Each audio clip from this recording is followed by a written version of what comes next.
আসসালামু আলাইকুম রহমতুল্লাহ। কেমন আছেন সকলেই? আশা করি সকলেই ভালো আছেন।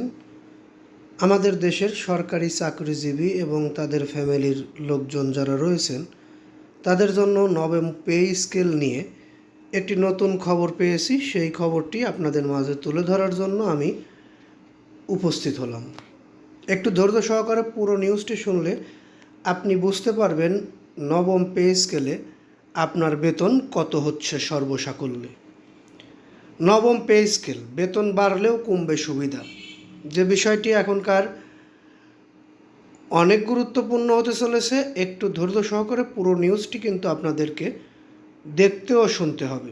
আগামী জুলাই থেকে বাস্তবায়ন হওয়ার কথা নবম পে স্কেল সরকারি চাকরিজীবীদের মূল বেতন সর্বোচ্চ 50% পর্যন্ত বাড়লেও পূর্বের সাময়িক বিশেষ সুবিধা বা বিশেষ ইনসেন্টিভ বাতিল করা হচ্ছে। অর্থ মন্ত্রণালয় সূত্র অনুযায়ী এই বিশেষ সুবিধা নতুন মূল বেতনের সাথে সমন্বিত হয়ে যাবে। ফলে সামগ্রিকভাবে ব্যাংক অ্যাকাউন্টে বেতনের পরিমাণ বাড়লেও নেট বৃদ্ধির হার কিছুটা কম মনে হতে পারে। অর্থ মন্ত্রণালয় সূত্রে জানা যায়, সরকারি চাকরিজীবীদের মধ্যে যারা 10ম থেকে 20তম গ্রেডে কর্মরত রয়েছে তাদের 15% বিশেষ সুবিধা পেয়ে থাকেন। অপরদিকে 1ম থেকে 9ম গ্রেডে কর্মরত চাকরিজীবীরা 10% বিশেষ সুবিধা পান। ফলে 1 জুলাই থেকে পে স্কেল বাস্তবায়ন হলে 10ম থেকে 20তম গ্রেডের চাকরিজীবীদের বেতন বাড়বে 35%, আর 1 থেকে 9ম গ্রেডের চাকরিজীবীদের বেতন বাড়বে মূল বেতনের 40%।